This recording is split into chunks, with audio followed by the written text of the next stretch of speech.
और हमारे साथ हमारे डिफेंस एडिटर मनीष प्रसाद भी जुड़ गए हैं। मनीष, बहुत ही चौंकाने वाला खुलासा हुआ है, आपके पास क्या जानकारी मिल रही है? पाकिस्तान आखिर क्या डबल गेम खेल रहा है? अमित, पाकिस्तान का दोहरा चेहरा बिल्कुल सामने आ गया है और इसी के बारे में भारत भी अंतर्राष्ट्रीय पटल पर इस बात को रख रहा था कि पाकिस्तान इस समय डबल गेम खेल रहा है, जहां एक तरफ वो इजरायल के खिलाफ पूरी तरह से पुरजोर तरीके से एक्सपोज होकर बोल रहा है, तो वहीं दूसरी तरफ ईरान और जो अमेरिका के बीच मध्यस्थता करने की कोशिश कर रहा है। लेकिन इसी मध्यस्थता की आड़ में वो अपने इकोनॉमिकल जितने भी कंडीशंस हैं उनको साधने के साथ साथ यहाँ पर जो ईरानियन फाइटर एयरक्राफ्ट और रैकी एयरक्राफ्ट हैं, सर्विलांस एवैक सिस्टम्स हैं, उन सबको नूर खान एयरबेस और उसके अलावा बाकी जो एयरबेसेस हैं वहाँ पर छुपा के रख रहा है हैंगर्स में, ताकि अमेरिका की जो सैटेलाइट्स हैं वो इसको स्पॉट ना कर पाए। जैसे ही सेनेटर ग्रैहम ने इस बात को बोला, उसके बाद अमेरिकी एजेंसी के पास जो सैटेलाइट इमेजेस हैं उसको इवेलुएट किया गया, पाकिस्तान को बिल्कुल स्ट्रॉन्ग मैसेज दिया गया। हम आपको ये बता दें कि इस समय पाकिस्तान के अंदर अमेरिकन बेसिस और अमेरिकन फाइटर एयरक्राफ्ट की मूवमेंट कई बार स्पॉट की गई है, देखी गई है। और ऑपरेशन सिंदूर के दौरान भी जब नूर खान एयरबेस या उसके आसपास के एयरबेस को टारगेट किया गया था तो उस दौरान भी अमेरिका ने कहा था और उसे रोकने की बात कही थी। तो यही वजह है कि इस बार पाकिस्तान की तरफ से ये जो अपना फ़ायदा उठाते हुए ईरान से भी जो वो लगातार ये कोशिश कर रहा है कि उससे ऑयल और फ्यूल लैंड बॉर्डर के ज़रिए उनके तक पहुँच सके, क्योंकि बदहाली बहुत ज़्यादा है पाकिस्तान में, इसका फ़ायदा उठाते हुए अमेरिका और ईरान के इस युद्ध में वो अपना जो बेनिफिट है वो साधना चाहता है। और ये इस बार पाकिस्तान पूरी तरीके से एक बार फिर से एक्सपोज हो गया है और यही वजह है कि पाकिस्तान की तरफ बिल्कुल क्लियरली मैसेज यूएस से आया कि उनको जल्द से जल्द जो ईरानियन फाइटर एयरक्राफ्ट हैं, उसके अलावा रैकी एयरक्राफ्ट हैं, उनको वहां से वापस भेज दे। एक और बात जो कि इसमें अपडेट के तौर पर है कि जो ईरानियन सिविल एयरक्राफ्ट है, जब एयर स्पेस बंद हुआ तो अफगानिस्तान के हेरात अफगानिस्तान के काबुल के पास भी महान एयर का जो एक एयरक्राफ्ट था, सिविल एयरक्राफ्ट, उसने वो वहां पर बेस बनाया और वहां पे उसे अभी भी पार्क किया हुआ है। लेकिन अफगानिस्तान, बिल्कुल मनीष, जैसा बता ही रहे हैं कि किस तरह से पाकिस्तान ने अपने फायदे के लिए डबल गेम खेला, लेकिन उसका जो डबल गेम है इस वक्त एक्सपोज हो चुका है। लेकिन इसमें सबसे बड़ी भूमिका ये तो माननी होगी ना कि किस तरह से जो चीन है उसके जो हित है वो पाकिस्तान के साथ है, ईरान के साथ भी है। और यही वजह है कि चीन के ऊपर जो डिपेंडेंसी है पाकिस्तान की इतनी ज्यादा है कि 80% उसके जो हथियार आते हैं वो चीन से आते हैं। तो जाहिर सी बात है कि ईरान जो कर रहा है और उसको जो मदद चीन से मिल रही है, और चीन भी ये चाहता है कि पाकिस्तान भी वही मदद ईरान को दे। और देखिए ईरान की किस तरह से पाकिस्तान मदद कर रहा है। लेकिन इस बीच हम आपको बता दें, मनीष आपका बहुत बहुत धन्यवाद, कि भारत में एक अहम बैठक होने जा रही है, ब्रिक्स सम्मेलन। और इस ब्रिक्स सम्मेलन में पहली बार ऐसा मौका होगा कि जब ईरान के विदेश मंत्री अब्बास अरागाची मौजूद रहेंगे और एक ही टेबल पर भारत सहित, चाहे वो भारत, ब्राजील, इसके अलावा साउथ अफ्रीका, रशिया और चाइना, सऊदी अरेबिया, इजिप्ट जैसे देश के भी नुमाइंदे मौजूद रहेंगे। और हो सकता है कि भारत इस युद्ध में एक अहम भूमिका निभाए ताकि इस टेंशन को खत्म किया जा सके और एक बार फिर से सामान्य स्थिति हो सके। और प्रधानमंत्री मोदी इसी का संदेश लेकर मिडिल ईस्ट भी जाने वाले हैं। मिडिल ईस्ट में कहां जाएंगे प्रधानमंत्री का दौरा होगा यूएई में, क्योंकि प्रधानमंत्री नॉर्डिक देशों में जाने से पहले अपने यात्रा के दौरान यूएई में जाएंगे। और इस दौरान प्रधानमंत्री मोदी कोशिश करेंगे कि इस टेंशन को कम किया जाए। और प्रधानमंत्री लगातार यही कोशिश भारत के लिए भी कर रहे हैं कि लोगों को समझा रहे हैं जो इस वक्त जो जंग चल रही है, अगर उसके असर को कम करना चाहते हैं तो सबसे पहले तेल का इस्तेमाल धीरे धीरे कम कीजिए, जितनी जरूरत है उतनी कीजिए। तो प्रधानमंत्री ने पहले हैदराबाद और उसके बाद सोमवार को वडोदरा में लोगों से ईंधन और संसाधनों का कम इस्तेमाल करने की अपील की। पीएम ने कहा कि जहां पर संभव हो पेट्रोल डीजल का उपयोग आप कम करें, मेट्रो, इलेक्ट्रिक बस और पब्लिक ट्रांसपोर्ट का इस्तेमाल करें। पीएम ने वर्क फ्रॉम होम की अपील करने के साथ साथ स्कूल से भी अपील की है कि वो ऑनलाइन क्लासेस के फॉर्मेट को लागू करने की कोशिश करें। वडोदरा में पीएम मोदी ने कहा कि जैसे देश ने मिलकर के कोरोना संकट का सामना किया था, ठीक वैसे ही मौजूदा संकट से भी देश बाहर निकल जाएगा। अब इसके साथ पीएम ने 1 साल तक सोना ना खरीदने, विदेश यात्रा टालने और खेती के लिए केमिकल खाद के इस्तेमाल में कमी लाने की भी अपील की है।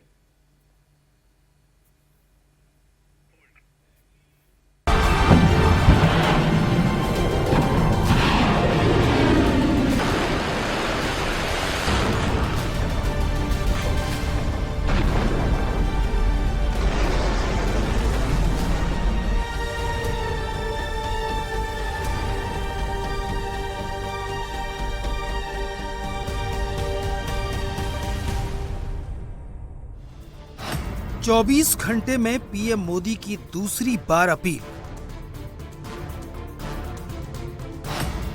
मोदी का क्लियर टारगेट, विदेशी मुद्रा बचाएं, संकट टालें। मिडिल ईस्ट से रूस और यूक्रेन तक का संकट दुनिया के लिए आफत बनता जा रहा है। पूरी दुनिया की सप्लाई चेन ठप है और इसके खुलने के आसार फिलहाल नहीं दिखते। अमेरिका और ईरान के बीच जिस तरह से डेडलॉक बना हुआ है, उसकी वजह से यूरोप, एशिया से लेकर ऑस्ट्रेलिया तक प्रभावित है। यही वजह है कि पीएम मोदी ने देश में दूसरी बार साफ साफ कह दिया है कि संकट बड़ा है, इसलिए मिलकर निपटना होगा। दुनिया लगातार अस्थिर परिस्थितियों से गुजर रही है। पहले कोरोना का संकट, फिर वैश्विक आर्थिक चुनौतियां और अब पश्चिम एशिया में बढ़ता तनाव। इन सारी परिस्थितियों का असर लगातार पूरी दुनिया पर पड़ रहा है और भारत भी इससे अछूता नहीं है। अगर कोरोना महामारी इस सदी का सबसे बड़ा संकट थी, तो पश्चिम एशिया में युद्ध से बनी परिस्थितियां इस दशक के बड़े संकटों में से एक है। जब हमने मिलकर कोरोना का मुकाबला कर लिया, तो इस संकट से भी अवश्य पार पा जाएंगे। फरवरी के आखिरी हफ्ते में शुरू हुआ अमेरिका और ईरान का संघर्ष अभी भी अपने अंजाम पर नहीं पहुंचा है। इसकी वजह से होर्मुज स्ट्रेट से सप्लाई 95% तक कम हो गई है। जहाज अटके पड़े हैं। जहां पहले करीब 120 जहाज रोज होर्मुज को पार करते थे, वहां अब केवल 4-5 जहाज ही से पार कर रहे हैं। भारत ने इस टेंशन के बीच भी अपनी सप्लाई को ज्यादा प्रभावित नहीं होने दिया। सरकार भी लगातार ये प्रयास कर रही है कि देश के लोगों, देश के सामान्य नागरिक पर इन सारी विपरीत परिस्थितियों का कम से कम असर हो। भारत अपनी जरूरत का 90% तेल इंपोर्ट करता है। 2 महीने से होर्मुज स्ट्रेट बंद है। क्रूड की कीमत करीब 50% बढ़ चुकी है। कतर पर ईरान के हमले की वजह से एलएनजी की सप्लाई ठप है। अरब देशों से फर्टिलाइजर और दूसरे पेट्रोकेमिकल प्रोडक्ट्स का एक्सपोर्ट करीब बंद है। इसलिए इन सब चीजों के दाम दुनिया भर में बढ़ रहे हैं। भारत दुनिया भर से 775 अरब डॉलर का इंपोर्ट करता है, जिसमें 135 बिलियन डॉलर का कच्चा तेल आता है, 72 बिलियन डॉलर का सोना, 18 से 19 बिलियन डॉलर का खाने वाला तेल और करीब 18 बिलियन डॉलर की खाद इंपोर्ट करता है। ये बिल अब देश के हालात पर भारी पड़ रहा है। पीएम मोदी ने ऐसे वक्त में अपील की है जब भारत का विदेशी मुद्रा भंडार मजबूत स्थिति में है और लगभग 690 से 703 अरब डॉलर के बीच उतार चढ़ाव कर रहा है। लेकिन अमेरिका और ईरान के बीच समझौते को लेकर जिस तरह के हालात बन रहे हैं, उसे पीएम मोदी ने भांप लिया है।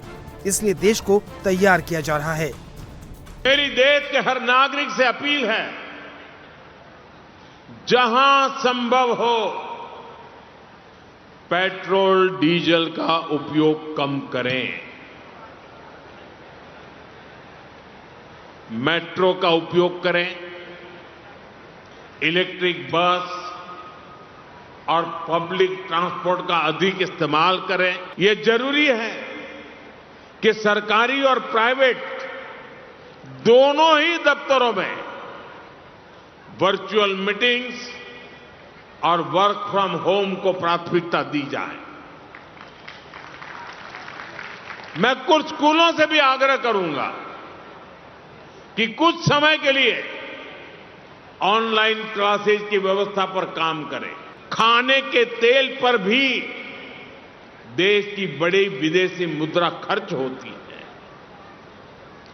अगर हम थोड़ा संयम बरतें, तेल की खपत कम करें, खाने के तेल की, तो इससे देश और हमारी सेहत दोनों को लाभ होगा। डीजल पंप की जगह सोलर पंप्स का उपयोग बढ़े। और हम तो किसान के बेटे हैं, किसान की बेटियां हैं। हमें अपना खेत सबसे पहले बचाना है, हमें अपनी धरती मां को बचाना है, हमें केमिकल फर्टिलाइजरों से अपनी धरती मां को मारना नहीं चाहिए।